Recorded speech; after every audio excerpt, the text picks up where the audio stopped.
दोस्तों नमस्कार, स्वागत है एक बार फिर से। चलिए जानते हैं बिहार की ताजा खबरों को, लेकिन उससे पहले अगर आपने अभी तक इस चैनल को सब्सक्राइब नहीं किया तो सब्सक्राइब कर लें ताकि आपको बिहार की ताजा खबरें रोजाना मिलती रहे।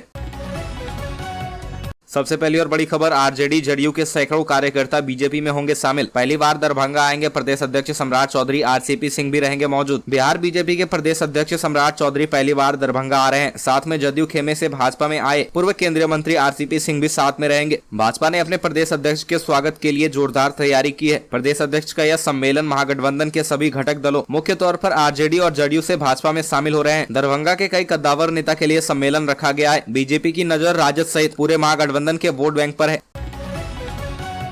अगली खबर, 2024 में बीजेपी के हिंदुत्व का मुकाबला जातीय जनगणना से। 2024 लोकसभा चुनाव की तैयारी में बिहार की राजनीतिक पार्टियां अभी से लग गई है। राष्ट्रीय स्तर पर बीजेपी को घेरने के लिए एक फ्रंट बनाने की तैयारी है। वहीं राज्य स्तर पर बिहार की पार्टियां अपने आप को मजबूत बनाने में जुटी है। इस रेस में बीजेपी अभी सबसे ताकतवर दिख रही है। बीजेपी के हिंदुत्व के एजेंडे के खिलाफ जातियों को लामबंद करने में जुटी जदयू, आरजेडी, राजद अम्बेडकर परिचर्चा के जरिए बीजेपी का पिछड़ा, अति पिछड़ा और दलित विरोधी चेहरा उजागर करने की बात कर रहा है।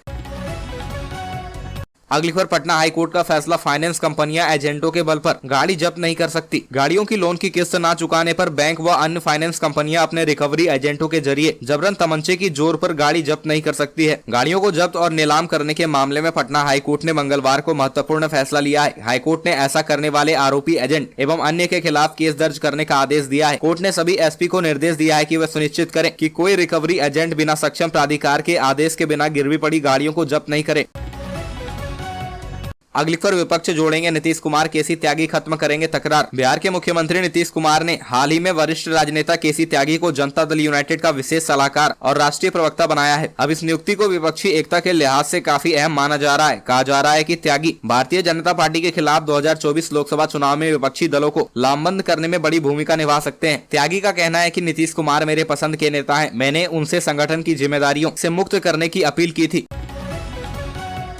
अगली खबर, बिहार में नर्सों का अब हो पाएगा पसंदीदा जगहों पर तबादला। बिहार के अलग अलग सरकारी अस्पतालों में पदस्थापित नियमित जेएनएम को सरकार उनके मनचाहे जिले में पदस्थापित करेगी। स्वास्थ्य विभाग ने जेएनएम की ओर से लगातार हो रही इस मांग को देखते हुए निर्णय लिया है। स्वास्थ्य विभाग से मिली जानकारी के अनुसार प्रदेश में जेएनएम की संख्या 10,000 से अधिक है। समय समय पर जेएनएम पसंदीदा स्थान पर पदस्थापन चाहती है, लेकिन यह हो नहीं पा रहा था। अब स्वास्थ्य विभाग ने इच्छुक जेएनएम को मनचाहे स्थान पर पदस्थापन का मौका दिया है। अगली खबर, आनंद मोहन नवंबर में पटना में बड़ी रैली करेंगे। रोहतास में बोले 10 लाख लोग होंगे शामिल। जेल से रिहा होने के बाद आनंद मोहन काफी एक्टिव हैं। सोमवार को पूर्व सांसद रोहतास पहुंचे, जहां उन्होंने एक बड़ा ऐलान किया। आनंद मोहन ने कहा कि नवंबर 2023 में पटना में वह बड़ी रैली करेंगे। रैली में 10 लाख लोग शामिल होंगे। अभी से ही लोगों को निमंत्रण दिया जा रहा है। बता दें कि आनंद मोहन सोमवार को रोहतास के विक्रमगंज प्रखंड के शिवपुर गाँव में महाराणा प्रताप की प्रतिमा का अनावरण करने पहुंचे थे। मीडिया से बातचीत के दौरान उन्होंने यह सारी बातें कही। उनकी रिहाई को लेकर सवाल पूछे जाने पर कहा कि मेरी रिहाई को लेकर जो राजनीति कर रहे हैं उनसे ही पूछिए। अगली खबर, लोकसभा सीटों पर महागठबंधन में खींचातान शुरू। मांझी की पार्टी को चाहिए 8 सीट। लोकसभा चुनाव भले ही 1 साल बाद होना हो, लेकिन राजनीतिक दलों की ओर से अभी से ही लोकसभा सीटों पर सियासी समीकरण साधना शुरू हो चुका है। जहां विपक्षी एकता की मुहिम को मजबूत करने के लिए बिहार के मुख्यमंत्री नीतीश कुमार कई राजनीतिक दलों से मिल चुके हैं। वहीं बिहार की महागठबंधन सरकार में शामिल हिंदुस्तानी आवाम मोर्चा ने नीतीश कुमार से बड़ी मांग कर दी है। पूर्व मुख्यमंत्री जीतन राम मांझी के बेटे और हम के प्रमुख संतोष सुमन ने कहा कि लोकसभा चुनाव 2024 में हम बिहार की सभी सीटों पर मजबूत होना चाहते हैं। साथ ही 60 से 8 सीटों पर चुनाव लड़ने की तैयारी है। अगली खबर, नीतीश कुमार मिशन में हुए कामयाब, पटना में सजेगा विपक्षी एकता का मंच। सीएम नीतीश कुमार ने साल 2024 के लोकसभा चुनाव से पहले बीजेपी को हराने के लिए विपक्षी दलों को एकजुट करने की मुहिम छेड़ रखी है। इसी के तहत वह विपक्षी नेताओं से लगातार मुलाकात कर रहे हैं। विपक्षी एकता के लिए सभी दलों की बैठक होगी। बिहार के मुख्यमंत्री नीतीश कुमार, कांग्रेस अध्यक्ष मल्लिकार्जुन खड़गे, राहुल गांधी की मुलाकात के बाद इसकी घोषणा की गई। कांग्रेस नेता केसी वेणुगोपाल, जेडीयू अध्यक्ष ललन सिंह ने कहा कि विपक्षी एकता के लिए सभी दलों की बैठक होगी, जिसके लिए जगह, समय, तारीख अगले 1 से 2 दिन में तय करके बताई जाएगी।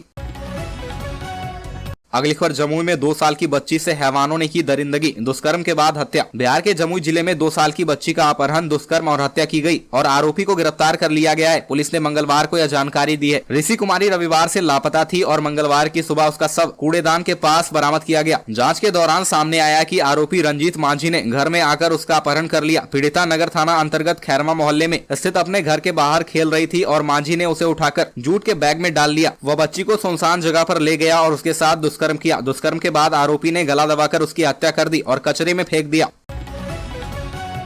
अगली खबर, राज्यपाल को हेलीकॉप्टर देने से जेडीयू ने किया इनकार, भाजपा ने सीएम नीतीश पर साधा निशाना। बिहार में इन दिनों सियासत अपने उफान पर है। आलम यह है कि नीतीश कुमार भारतीय जनता पार्टी से परेशान है। भाजपा को नीतीश कुमार का सरकारी तंत्र परेशान कर रहा है। यही कारण है कि पिछले कुछ दिनों में एक मसला बड़ा राजनीतिक मुद्दा बनता जा रहा है। पहले बागेश्वर बाबा, फिर बीजेपी के कार्य समिति का कार्यक्रम स्थल रद्द करना और अब महामहिम राज्यपाल के उड़न खटोले को लेकर सियासत तेज हो गई है। बिहार में आए दिन किसी न किसी मुद्दे को लेकर भाजपा नीतीश कुमार की सरकार आमने सामने आ ही जाती है। अब राज्यपाल विश्वनाथ आर्लेकर के चंपारण दौरे में राज्य सरकार के द्वारा हेलीकॉप्टर उपलब्ध नहीं कराए जाने पर बीजेपी ने बिहार सरकार पर बड़ा आरोप लगाया है। अगली खबर, बिहार में बीजेपी करेगी 4 बड़ी सभाएं, पीएम मोदी का भी दौरा संभव। मोदी सरकार के 9 साल पूरे होने पर बीजेपी बिहार में 4 बड़ी रैली करने जा रही है। इन रैलियों में भाजपा के कई बड़े बड़े और दिग्गज नेताओं की मौजूदगी देखने को मिल सकती है। ऐसा कहा जा रहा है कि इन रैलियों में पीएम नरेंद्र मोदी भी लोगों को संबोधित करते हुए नजर आ सकते हैं। दरअसल लोकसभा चुनाव के मद्देनजर भाजपा ने कमर कस ली है। इस बार के चुनाव में भाजपा की नजर बिहार पर विशेष रूप से नजर आ रही है। बिहार में भाजपा 35 सीटों पर जीत हासिल करना चाहती है। इसको लेकर भाजपा महासंपर्क अभियान के तहत अगले 1 महीने तक मतदाताओं को भाजपा के नजदीक लाने के लिए कई तरह के कार्यक्रम आयोजित किए जा रहे हैं।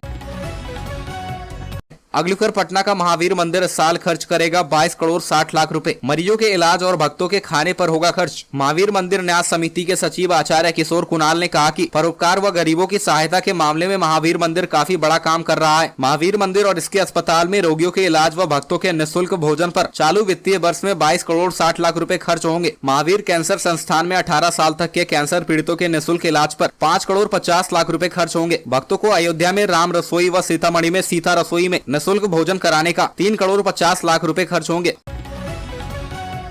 अगली खबर, बिहार के माध्यमिक विद्यालयों में शिक्षकों के 32,916 पद खाली। बिहार राज्य शिक्षा विभाग की ओर से राज्य के स्कूलों में नई शिक्षक नियमावली के तहत शिक्षक नियुक्ति की घोषणा की गई है। नई शिक्षक नियमावली के तहत जिले की ओर से माध्यमिक स्कूलों में शिक्षकों की खाली पदों की सूची विभाग को उपलब्ध करा दिया गया है। पटना जिले में माध्यमिक स्कूलों में विभिन्न विषयों में 1116 पद खाली है। इन रिक्त पदों पर नए शिक्षकों को नियुक्त किया जाना है। जिला शिक्षा कार्यालय ने इन पदों पर शिक्षक नियुक्ति के लिए पदों की सूची जारी की है। इनमें हिंदी, इंग्लिश, विज्ञान, गणित और सोशल साइंस में सबसे अधिक 193 पद रिक्त हैं।